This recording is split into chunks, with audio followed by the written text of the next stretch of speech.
Assalamualaikum warahmatullahi wabarakatuh. Selamat pagi, salam dan bahagia. Di sini saya Penny Nasution, CGP Angkatan 11 Kabupaten Bojonegoro, SMK Negeri 1 Umborno. Saya akan melaksanakan atau membuat aksi nyata 1.4, yaitu diseminasi budaya positif di SMK Negeri 1 Umborno.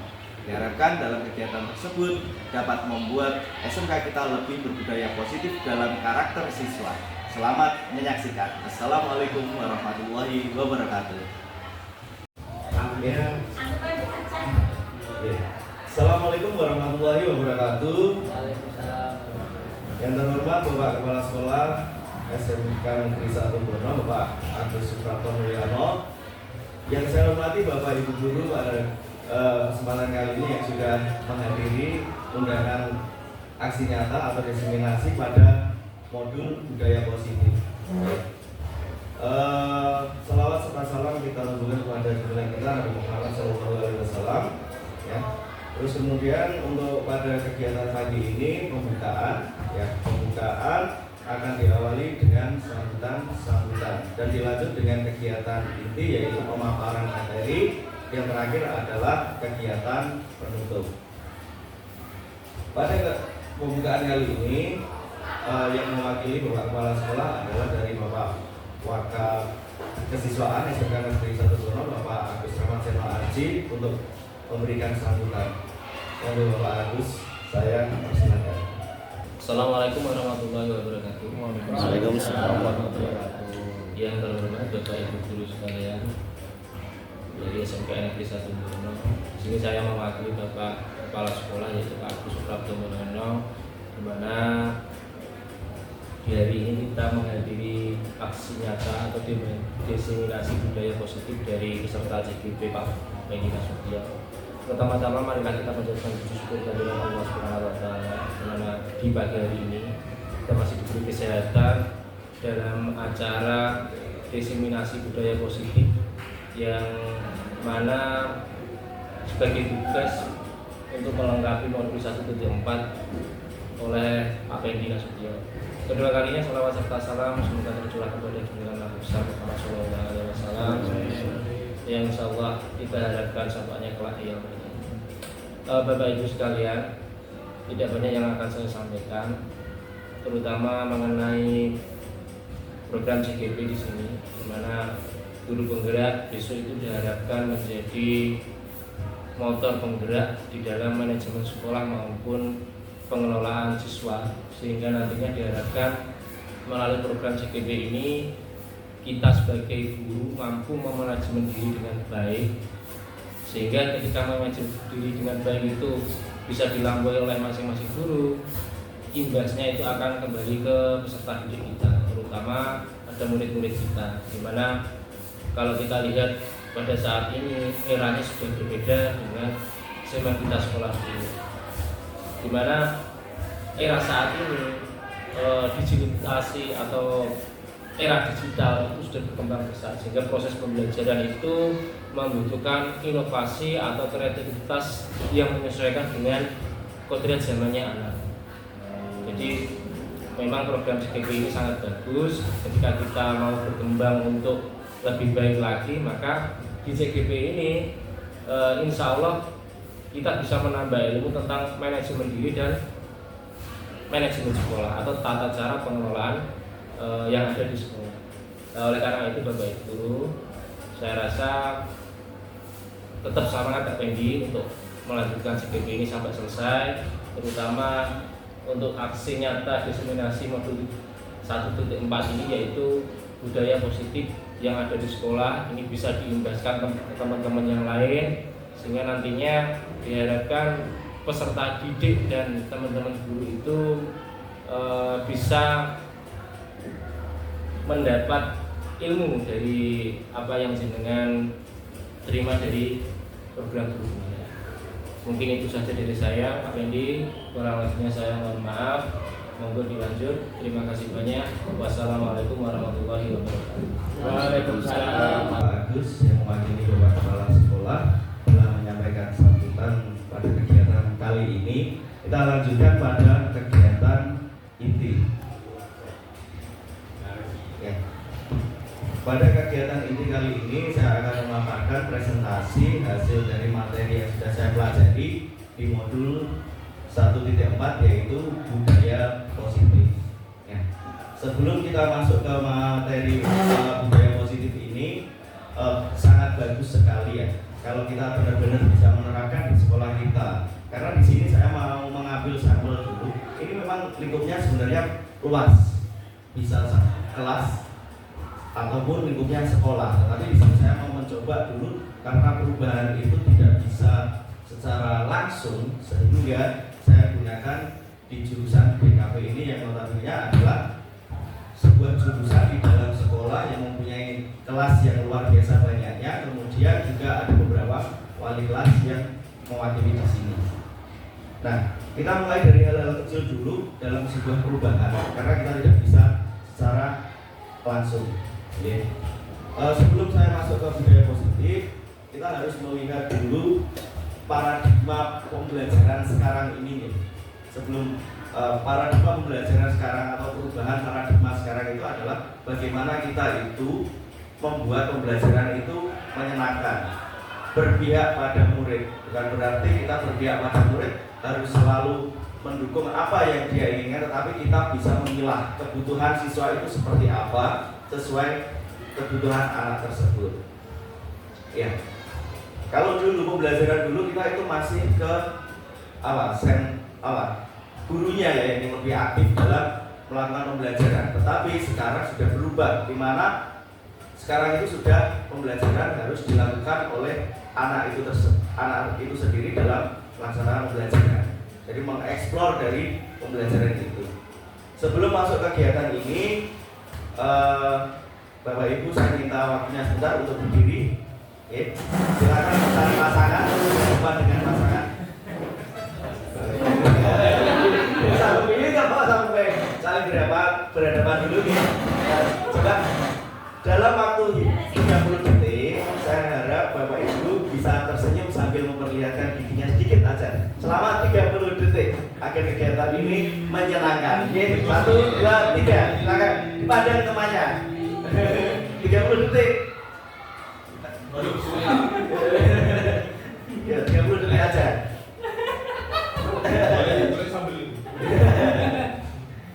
Ya, terima kasih. Oke. Karena kegiatan ini saya harapkan bisa menyenangkan sehingga apa yang saya sampaikan nanti bisa diterima dengan baik. Oke. Kita lanjutkan untuk yang berikutnya adalah kesepakatan kegiatan. Nah, selama kegiatan berlangsung ini, barangkali dari yang sudah saya buat ini menghargai siapapun, menjadi pendengar yang baik, izin saat akan meninggalkan ruangan, bijak dalam menggunakan HP, barangkali ada yang perlu ditambahi agar kegiatan berjalan dengan lancar. Monggo, barangkali kalau sudah cukup bisa dilanjutkan. Menanyakan pendapat. Oke, saya tambah lagi.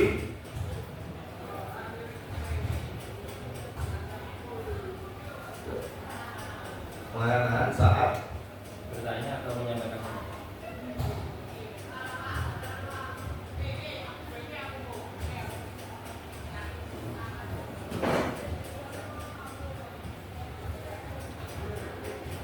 ada yang tambah lagi?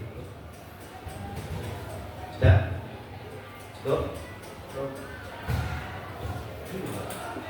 Ya, ini kesepakatan yang kita buat ya, kita buat bersama, kita lakukan bersama agar bisa lancar pada kegiatan kali ini. Yang selanjutnya, nah kita masuk ke apa yang akan kita bahas sekarang, ya, budaya positif.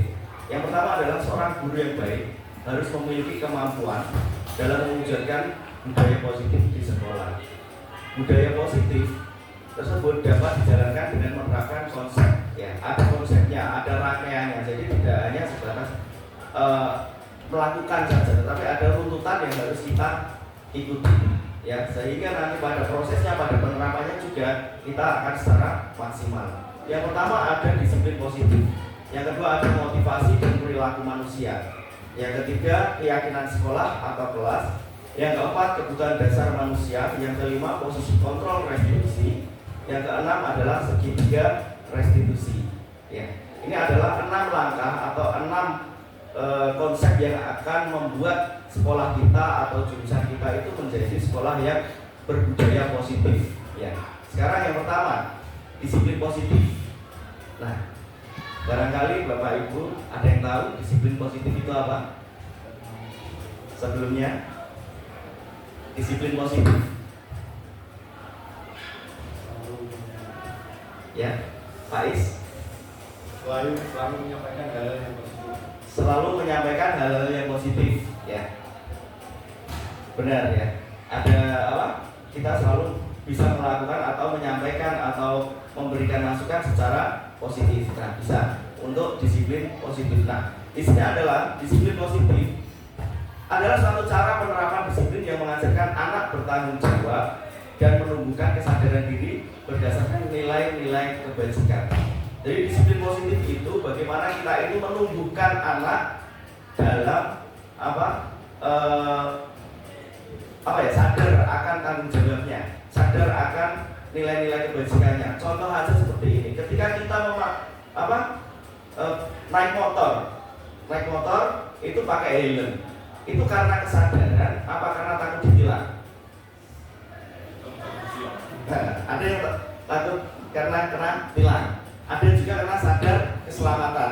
Nah, inilah yang akan kita tumbuhkan disiplin positif kepada anak melalui budaya positif, yaitu kita menyadarkan anak bahwa itu memang tanggung jawabnya, karena itu memang kesadarannya dari dalam anak tersebut, bukan karena takut diperintah, bukan karena takut karena aturan, tetapi karena sadar akan itu tanggung jawabnya. Itu yang harus benar-benar kita tumbuhkan ke dalam diri siswa.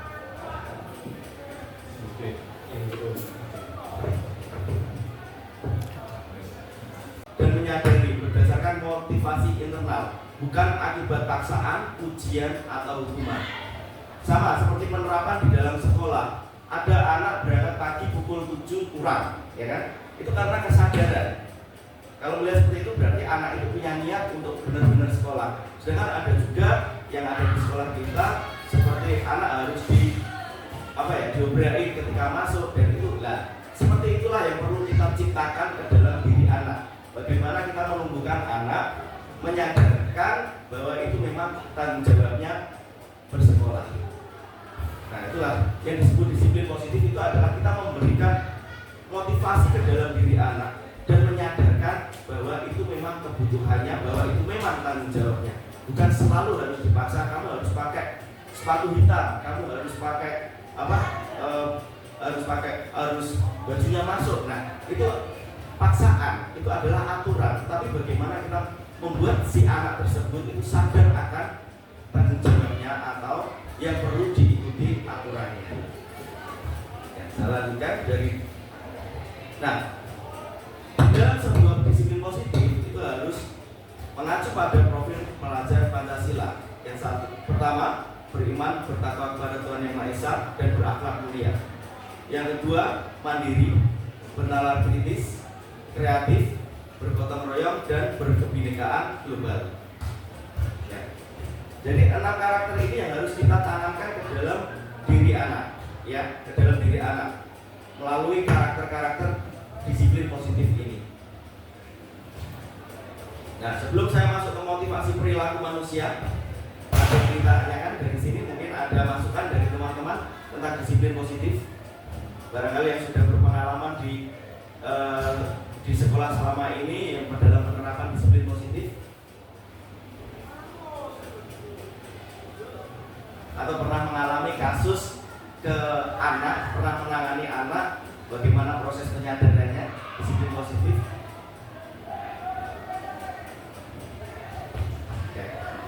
Monggo bagus.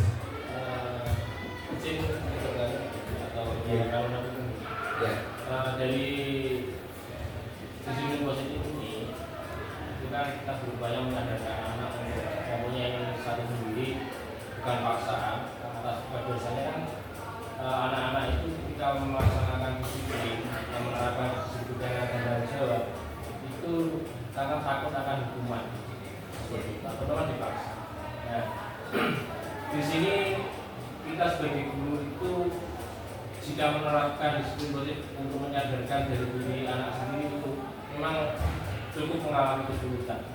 Kalau kita tidak memaksa atau apa itu menghukum, tetapi semua itu nanti tetap muaranya sama, yaitu mendisiplinkan. Nah, kita di SMK itu kira-kira yang cocok yang mana? Apakah berdasarkan motivasi internal dari anak itu sendiri, atau kita paksa, atau berdasarkan ujian, uji terus biasanya bisa jadi sadar, atau berdasarkan kira-kira ya? Terima kasih. Terima kasih Pak Agus. Nah, di sekolah kita kalau saya mengamati dari anak-anak di sini, ya rata-rata anak itu masih mengacunya pada aturan. Nah, mulai dari sini kita mencoba untuk bagaimana dalam penerapan disiplin positif ini kita langsung ke individunya. Kita ajak dia dalam berkomunikasi, dalam melakukan disiplin positif ini tidak bisa langsung secara keseluruhan, tetapi kita harus melakukan komunikasi yang intensif dengan si anak secara pribadi, sehingga nanti anak tersebut akan muncul sebuah solusi dalam melakukan perubahan dari yang awalnya negatif menjadi ke positif, pemikiran negatif menjadi ke positif. Akan tetapi jika anak itu secara langsung kita berikan sebuah hukuman ataupun berikan sebuah peringatan ataupun ujian, apalagi yang sifatnya itu bukan umum, anak itu akan semakin berontak. Nah, maka dari titik disinilah kita mencoba melakukan penerapan disiplin secara intern kepada anak. Ya, jadi kita coba ketika memang ada anak yang bermasalah, ada anak yang memang melanggar aturan dari sekolah, itu kita coba panggil satu persatu. Mungkin di sini yang sudah saya amati adalah BPBK sudah seperti itu, sudah menjalankan seperti itu. Akan tetapi untuk mengakomodir siswa yang sedikit banyaknya tidak cukup untuk BPBK saja untuk melakukan, tetapi semua guru wajib untuk melakukan itu. Karena saya melihat sudah melakukan dari konsep-konsep pada budaya positif ini, mulai dari penerapan, dari cara, kemudian konsep-konsepnya sudah sesuai dengan budaya positif.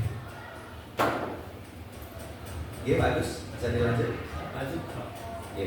Yang selanjutnya motivasi perilaku manusia. Nah, motivasi itu adalah sebuah kerentak ya. Kenapa orang itu melakukan? Nah, barangkali ada yang sudah pernah melakukannya. Kenapa Bapak Ibu itu melakukan sesuatu? Karena butuh Pak. Karena butuh. Apalagi? Karena kebutuhan. Terus apalagi? Kenapa orang itu melakukan?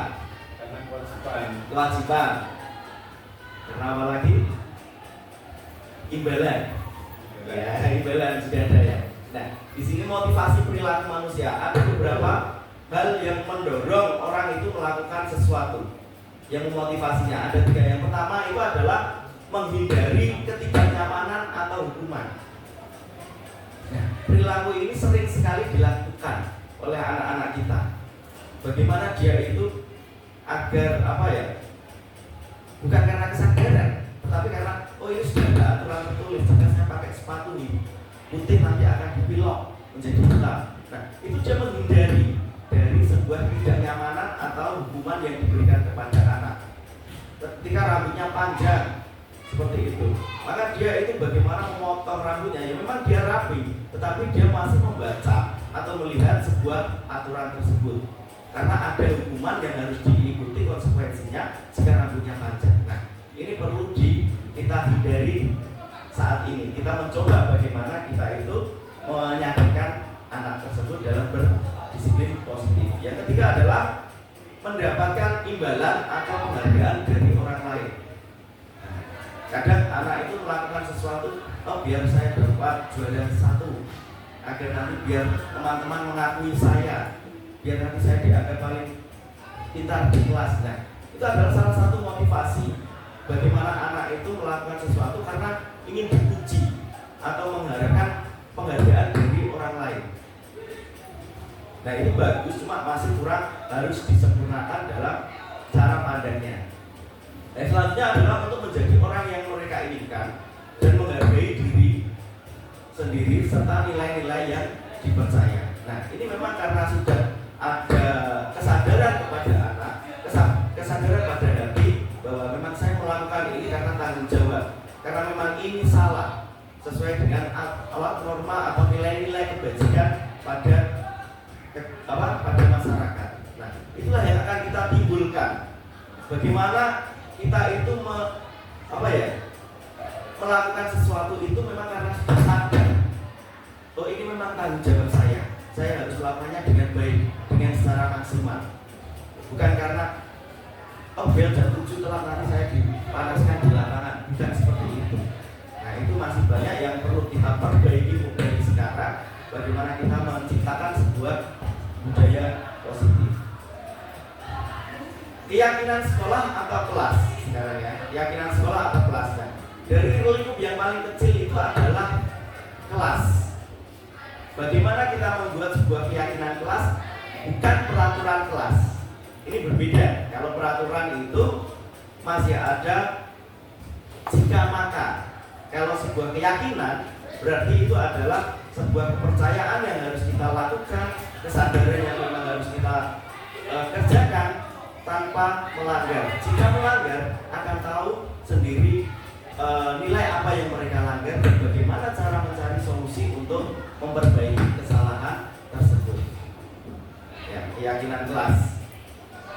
Keyakinan ini mencakup pandangan, sikap, dan keyakinan yang dimiliki siswa terhadap kemampuan mereka dalam belajar dan mencapai tujuan akademik. Nah, ini perlu sekali, terutama untuk Bapak Ibu guru dan wali kelas. Biasanya di dalam kelas itu harus kita buat dulu keyakinan kelas.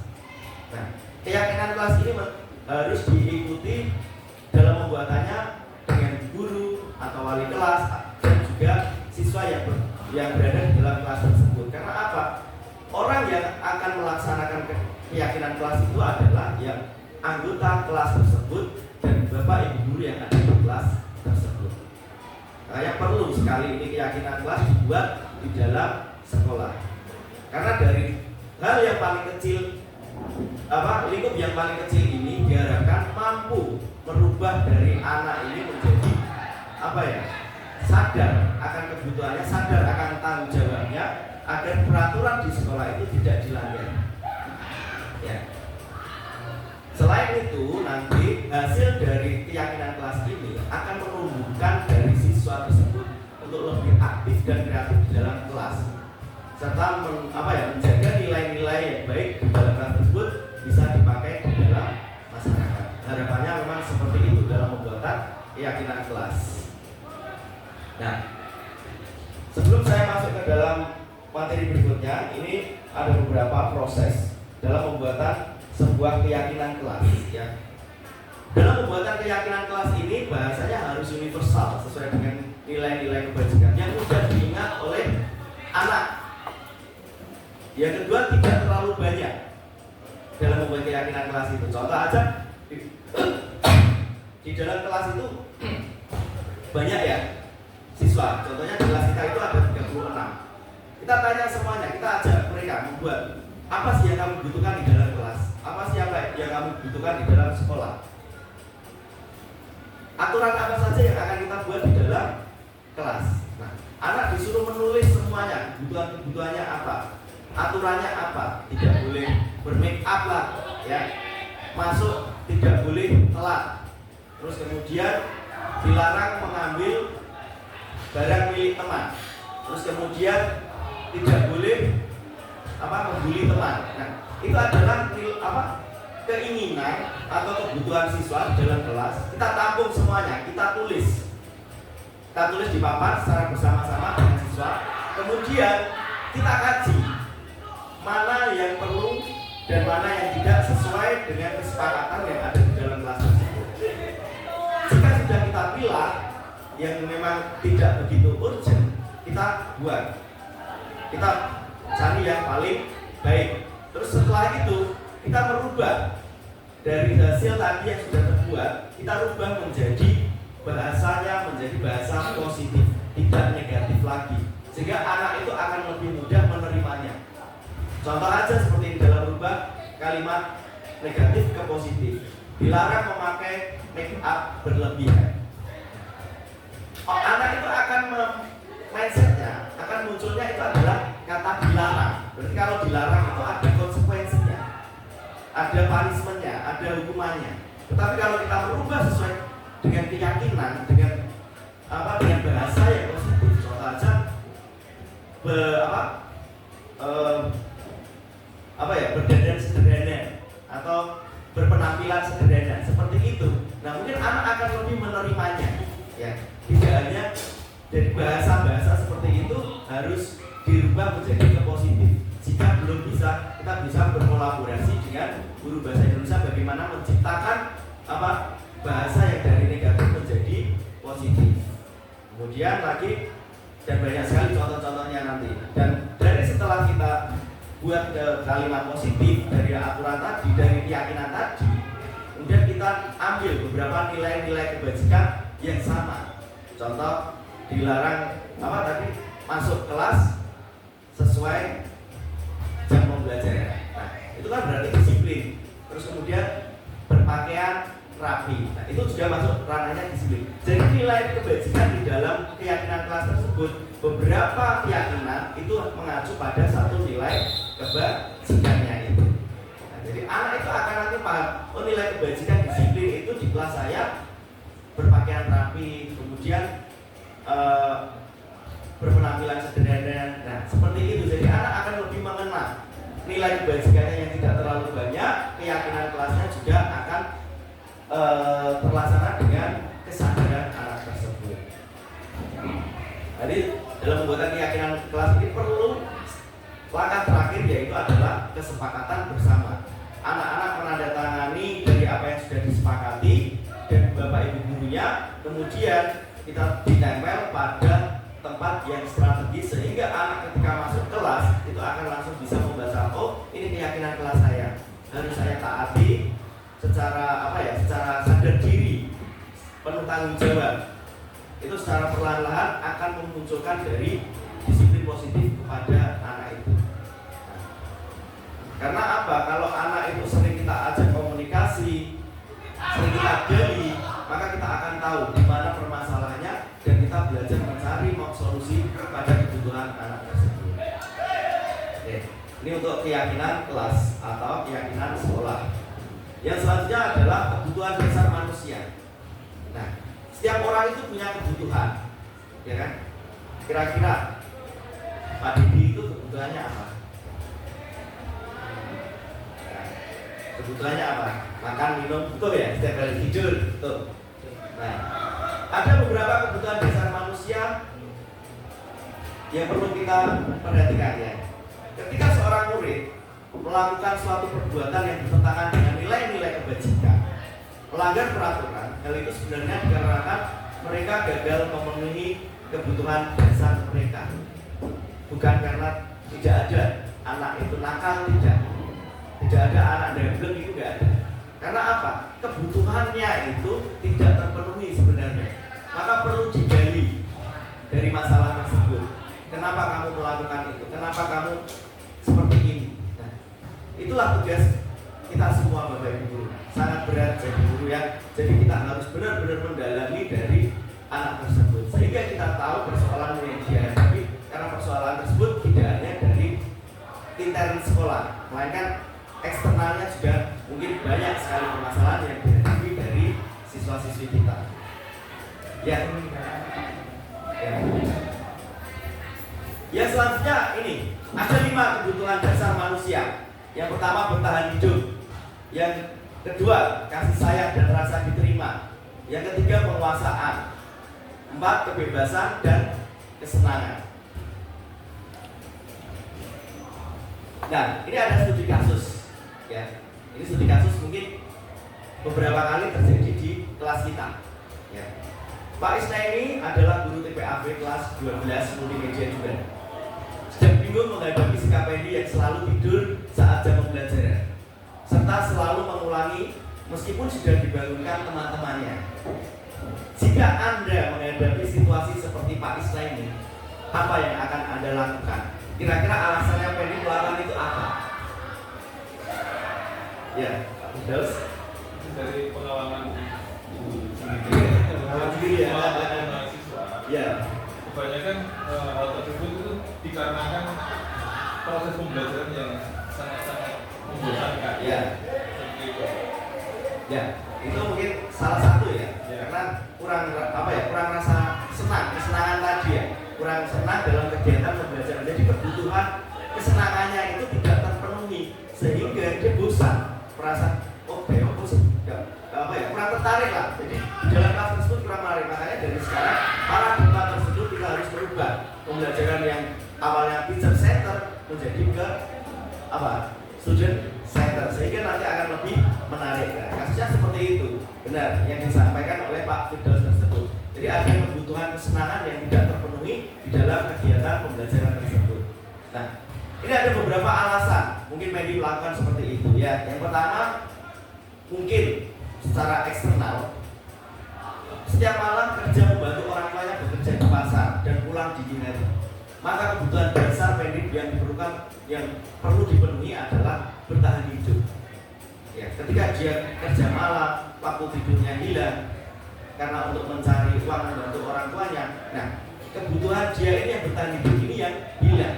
Maka perlu kita tumbuhkan bagaimana kita itu mencari kebutuhan anak ini seperti apa dan mencarikan sebuah solusi kepada anak sesuai dengan kondisinya dia. Itu yang perlu kita lakukan. Mungkin jika alasan yang pertama seperti ini.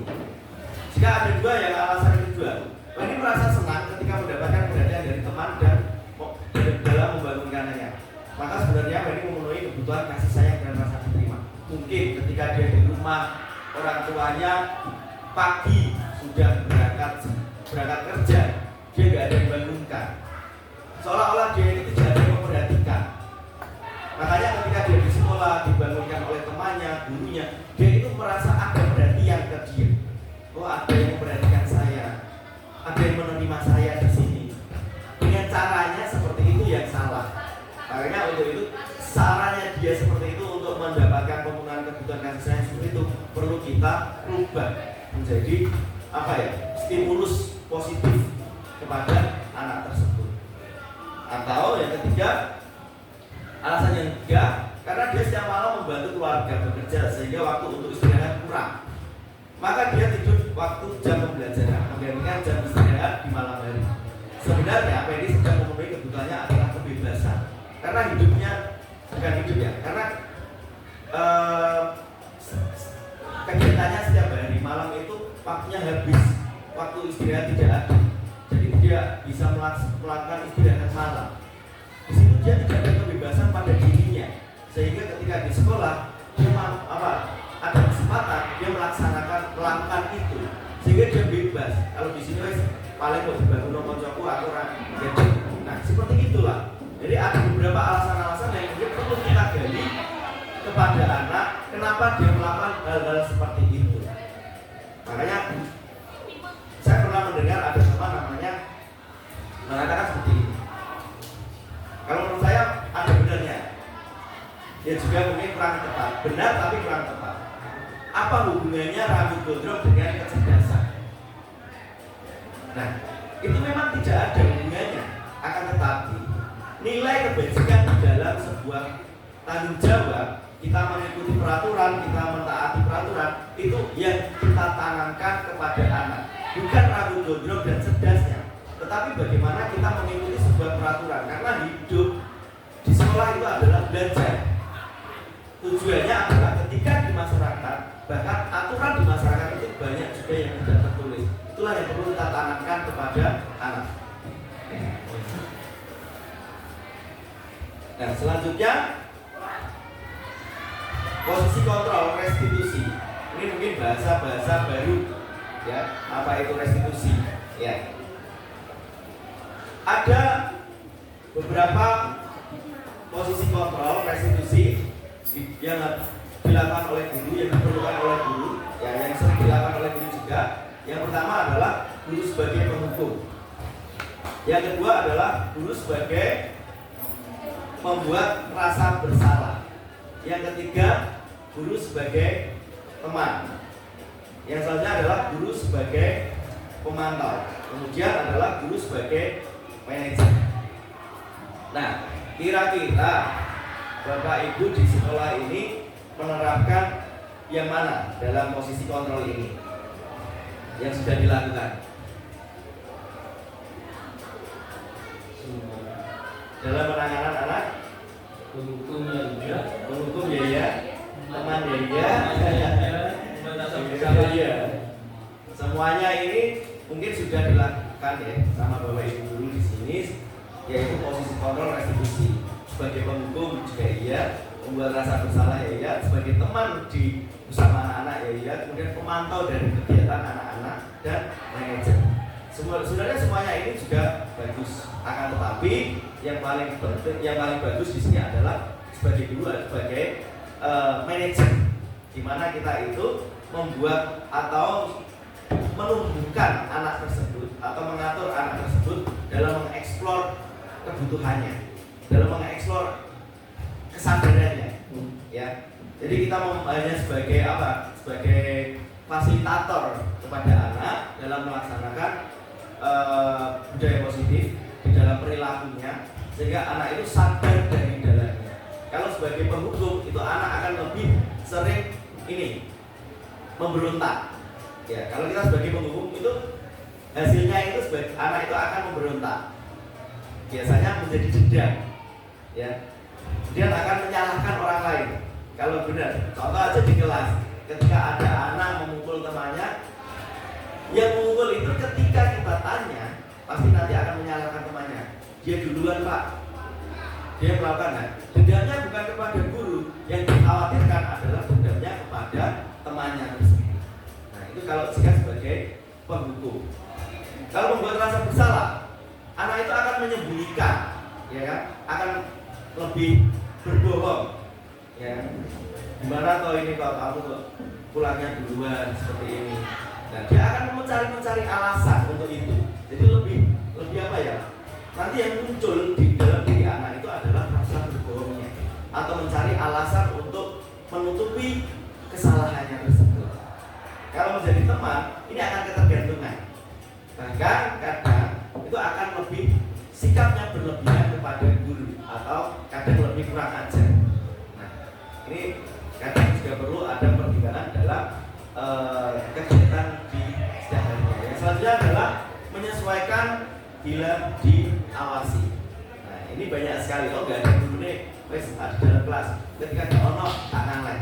Akhirnya pasang CCTV, ya kan? Nah, ini adalah jika kita sebagai pemantau. Jadi melihat gerak-gerik anak itu akan bagus kalau hanya dilihat. Ketika tidak lihat anak tersebut. Tetapi kalau sebagai manajer itu lebih menguatkan pada watak atau karakter anak tersebut, sehingga muncullah kesadaran kepada anak, muncullah inisiatif kepada anak, sehingga dia benar-benar tahu kesalahannya dan benar-benar tahu bagaimana caranya untuk memperbaiki kesalahan tersebut, serta tahu nilai apa yang dia pelajari. Seperti itu. Karena di sekolah ini adalah dasar dari anak untuk belajar bermasyarakat sesuai dengan aturan. Bukan dari aturannya yang kita tonjolkan di dalam sekolah, tapi bagaimana anak tersebut mampu melakukan tanggung jawabnya. Nah, kalau di sini mungkin yang paling bagus adalah sebagai manajer. Yang selanjutnya segitiga restitusi. Nah, ini adalah sebuah konsep, ya. Konsep bagaimana kita itu memperbaiki sebuah masalah, memperbaiki sebuah permasalahan pada anak. Kalau saya melihat, mengamati dari kegiatan BPK di sini sudah menerapkan sebenarnya segitiga restitusi ini, di mana ketika ada anak yang bermasalah, dalam tanda kutip ada apa ya, kebutuhan yang tidak tercukupi tersebut, ada pemanggilan kepada anak, ya, terus kemudian secara individu dan mencarikan solusi sesuai dengan apa yang dia lakukan, dengan kondisinya dia sendiri. Dia yang mengeksplor kebutuhannya. Oh, saya seperti ini di rumah, saya harus melakukan seperti ini. Nah, di dalam teori segitiga restitusi ada 3 tahapan yang harus diikuti. Yang pertama adalah menstabilkan identitas. Yang kedua adalah validasi tindakan yang salah. kemudian menanyakan keyakinan. Nah, ada 3 ini yang mungkin perlu kita lakukan dalam penanganan sebuah anak. Mungkin bisa ditiru apa yang sudah dilakukan BPBK oleh semua bapak ibu guru. Tidak hanya BPBK yang melakukan, tetapi bapak ibu guru yang langsung setiap hari berhubungan dengan anak di kelas itu mampu untuk melakukan segitiga restitusi tersebut, sehingga penanganan anak akan cepat terselesaikan dan juga akan ketemu solusi untuk anak tersebut, sehingga tidak merubah dari tidak merubah kegiatan pembelajaran, sehingga anak tersebut akan tahu nilai-nilai kebajikan yang mereka ikuti. Yang pertama, menstabilkan identitas. Menstabilkan identitas dilakukan berdasarkan prinsip bahwa membuat kesalahan adalah bagian dari proses pembelajaran yang nantinya akan menggeser identitas gagal menjadi ke arah identitas sukses. Nah, ketika ada anak salah, itu jangan kita marahi secara langsung, tetapi kita menstabilkan, menggali, atau kita memberikan sebuah kata-kata yang bisa diterimanya dulu, sehingga anak tersebut mau kita ajak berkomunikasi. Ya, contoh aja seperti ini. Kata-kata yang mungkin yang bisa dibuat dalam menstabilkan identitas. Berbuat salah adalah manusiawi. Tidak ada manusia yang sempurna. Kalau kamu menyalahkan dirimu sendiri terus menerus, apakah kamu bersikap baik pada dirimu sendiri? Nah, ini adalah menstabilkan identitas.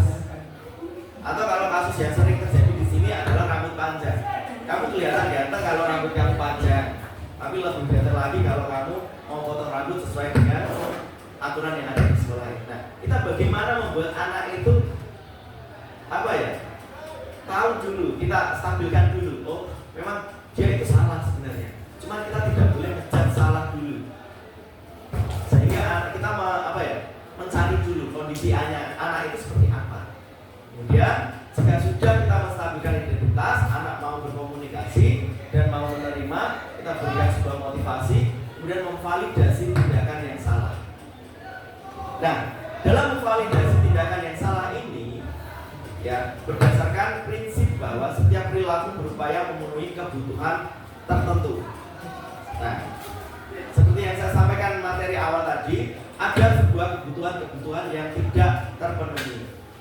Kita gali, kita validasi, sehingga guru atau orang tua akan bergeser dari pemikiran stimulus respon menjadi proaktif, serta akan lebih mengenali dan mengakui kebutuhan murid atau anak. Jadi jelas, nanti kalau kita memvalidasi, kamu melakukannya kenapa? Terus kemudian apa sih yang mendorong kamu melakukan itu? Terus kemudian kenapa sih kok kamu pakai make up itu berlebihan, kelihatan cantik pagi ini? Nah, dia akan akan berkomunikasi dengan baik nantinya.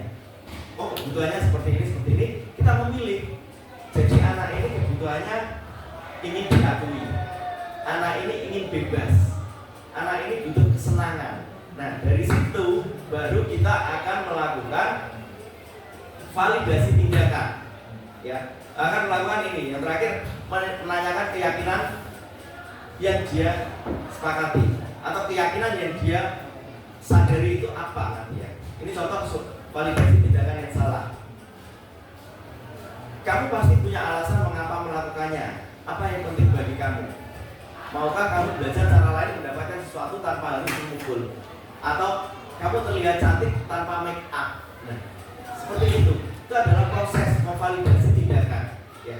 Jadi kita dari dulu kebutuhannya apa, kemudian setelah kebutuhannya kita peroleh, maka kita baru melakukan menanyakan keyakinan kepada anak tersebut. Menanyakan keyakinan dilakukan dengan memberikan pertanyaan-pertanyaan bermakna kepada murid atau anak untuk memunculkan motivasi secara intrinsik, sehingga mampu mengaitkan keyakinannya dengan tindakan yang salah. Nah, ketika anak itu, contoh aja yang ada di sini mungkin ya, permasalahan atau yang terjadi rambut panjang. Sebenarnya dia itu paham, cuman kebutuhannya dia itu ingin kebebasan. Ya, karena dia tahu ini nggak boleh sebenarnya. Ini kurang pantas ya. Nah, sedangkan di situ anak itu kita gali. Biarkan anak itu mencari permasalahannya sendiri. Apa yang salahnya dia, keyakinannya itu seperti apa. Dan biarkan anak itu mencari solusi dari kesalahannya tersebut. Kita hanya sebagai fasilitator. Kalau bisa, kita sebagai guru lebih banyak memberikan stimulus-stimulus proaktif daripada kita memberikan solusi kepada anak. Sehingga anak tersebut akan sadar dari dalamnya, bukan sadar karena saya dituntut Bapak Ibu guru untuk rapi. Mungkin ini perlu sebuah kontinuitas untuk melaksanakannya, sangat berat. Tapi kalau perubahan tidak dilakukan dimulai sekarang, kapan lagi akan berhasil?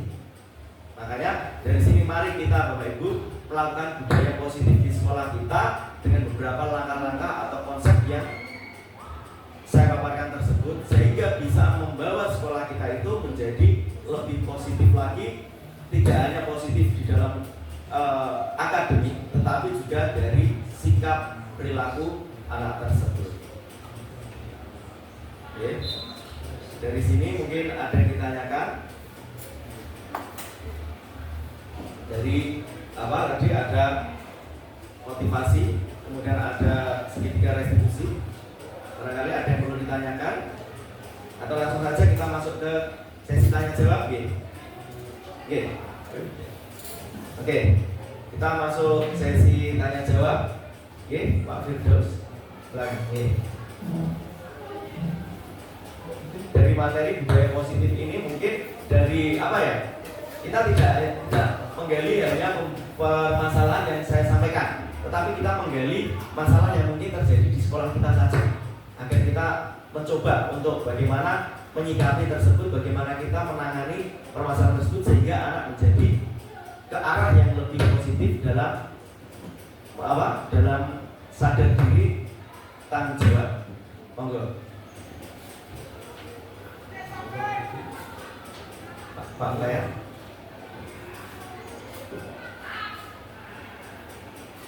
Ya, Pak Agus, monggo. Pak, saya bertanya tentang yang segitiga resolusi. Ya. Bisa kembali ke slide. Nah, ini segitiga resolusi ini kan ditujukan untuk menangani kasus anak di mana nanti titik temunya itu anak itu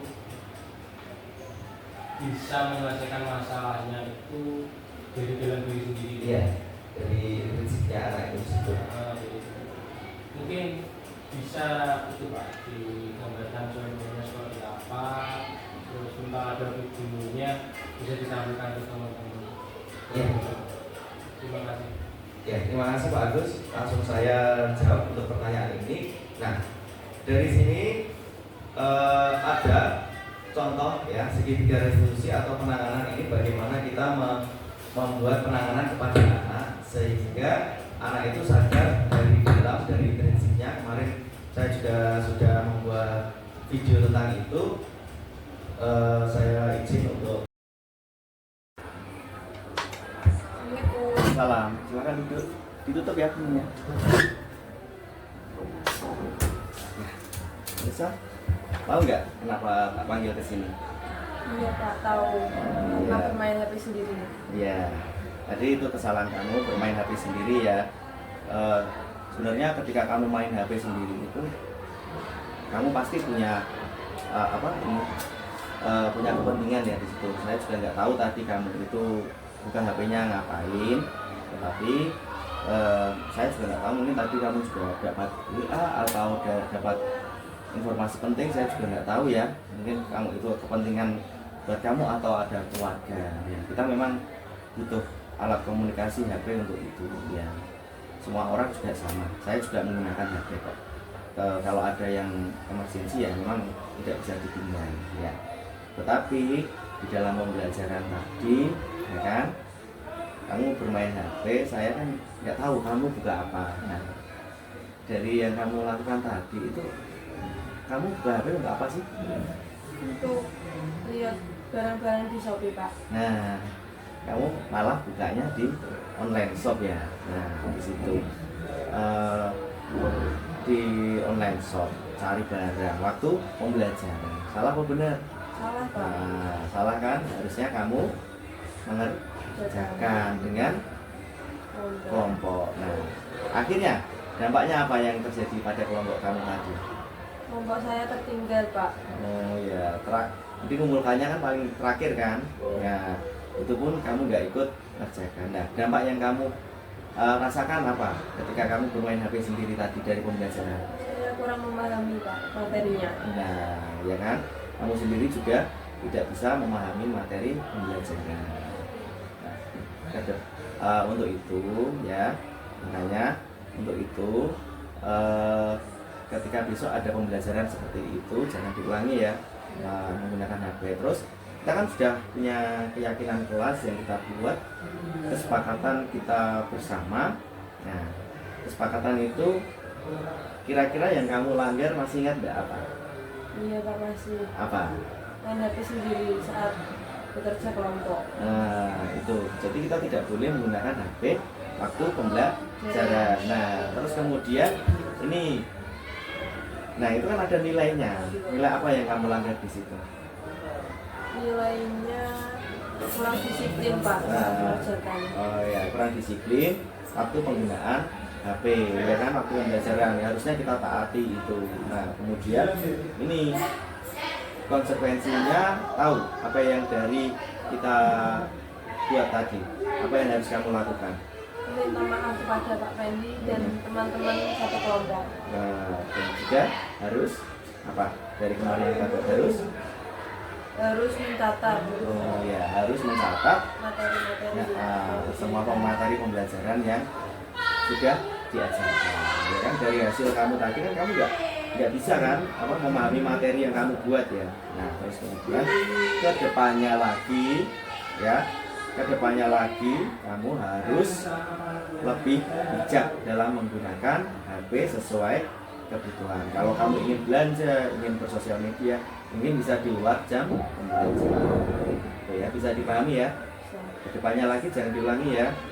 Dan materi yang sudah saya sampaikan dicatat ya, sesuai dengan kesepakatan kita.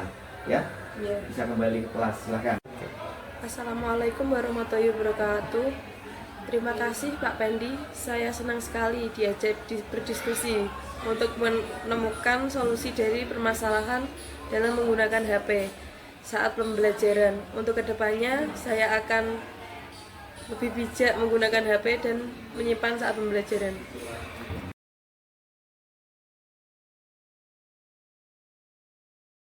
Assalamualaikum warahmatullahi wabarakatuh.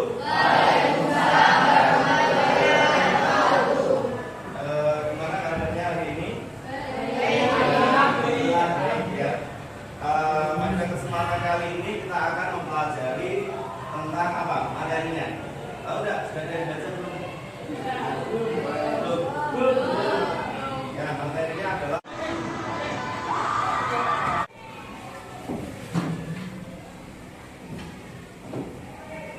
Mas, silakan berdiri dulu. Silakan terlambat. Ya, silakan duduk di luar dulu. Nanti menurut saya di luar dulu ya. Ya, silakan duduk di luar dulu. Mas, masuk. Duduk ya. Kopinya dilepas. Nah, ya. Kalau di dalam ruangan kopinya harus dilepas ya. Ya, tadi kamu kan pelajaran saya terlambat ya.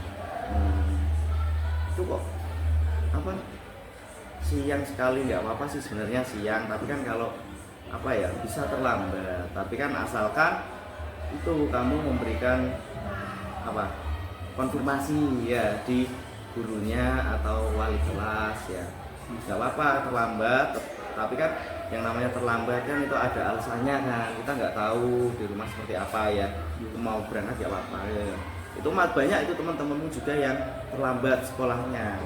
Nah, tetapi ketika terlambat itu mengkonfirmasi dulu ke gurunya atau yang mengajar di jamnya itu, kalau nggak gitu di wali kelas.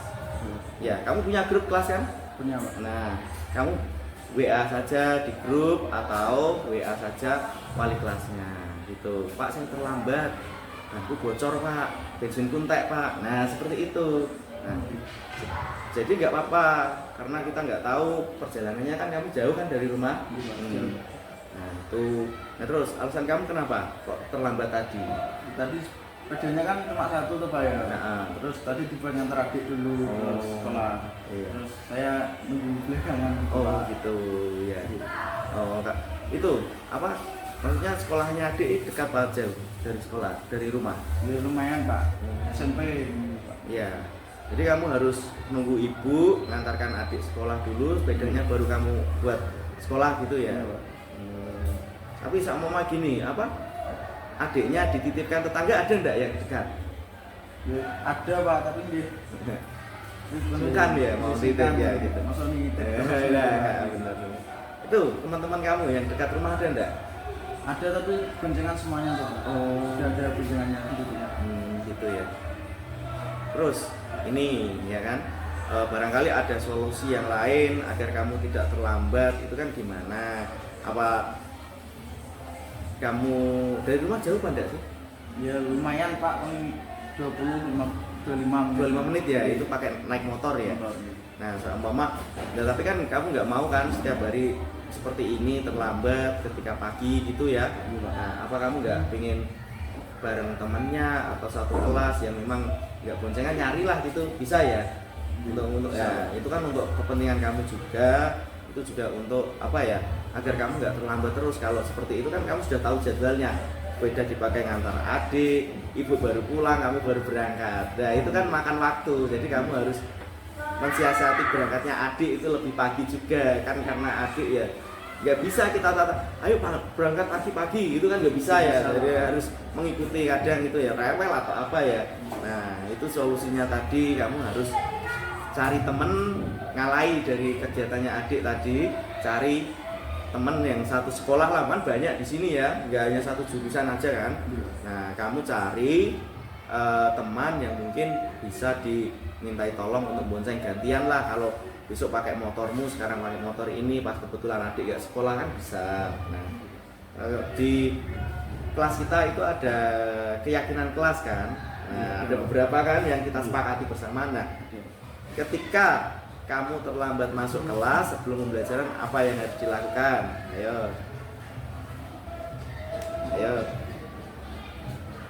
Ya, kalau kamu terlambat masuk kelas, nunggu di luar Pak sampai jamnya selesai. Ya, itu kan nemuin guru ya. pembelajarannya.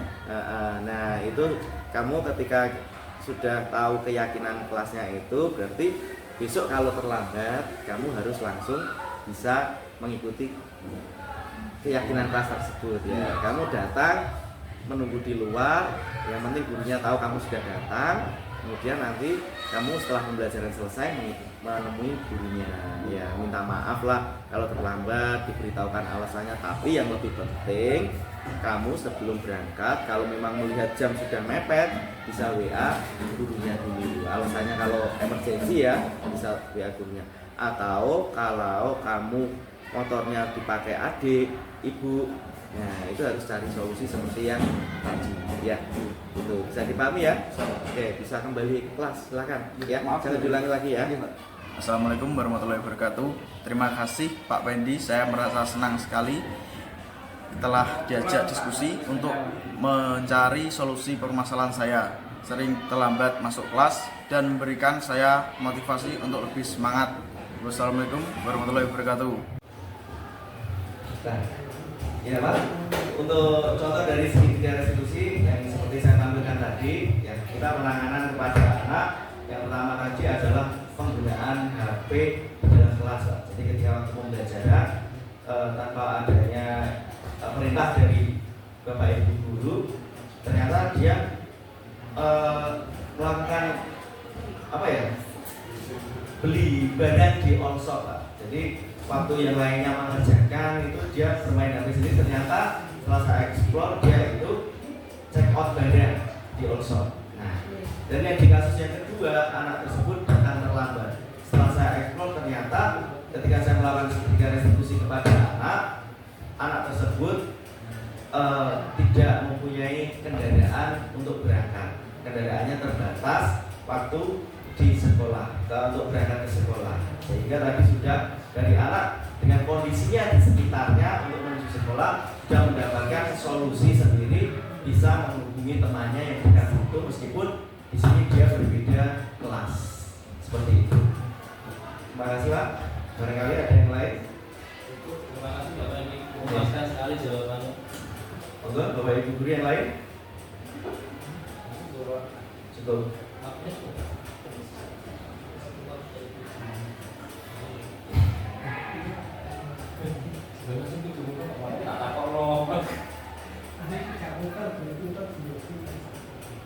Nah, terima kasih pada kesempatan kali ini kepada Bapak Ibu guru yang sudah menyempatkan, dan semoga apa yang saya sampaikan pada kesempatan kali ini dapat membawa manfaat dan diterapkan pada sekolah kita sehingga membentuk karakter anak atau watak anak itu menjadi positif.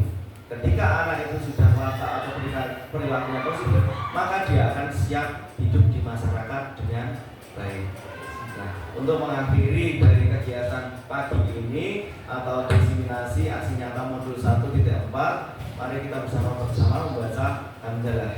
Alhamdulillahirabbil alamin. Terakhiri, wassalamualaikum warahmatullahi wabarakatuh. Waalaikumsalam. Selamat pagi, saya Pamudian Surya, teman sejawat dari Pak Pendi Sunastion. Setelah saya mengikuti kegiatan diseminasi budaya positif, saya lebih memahami bagaimana menjadi manajer bagi murid, menggali permasalahan siswa secara positif, sehingga murid atau siswa mampu menerapkan positif sesuai nilai-nilai kebajikan. Terima kasih.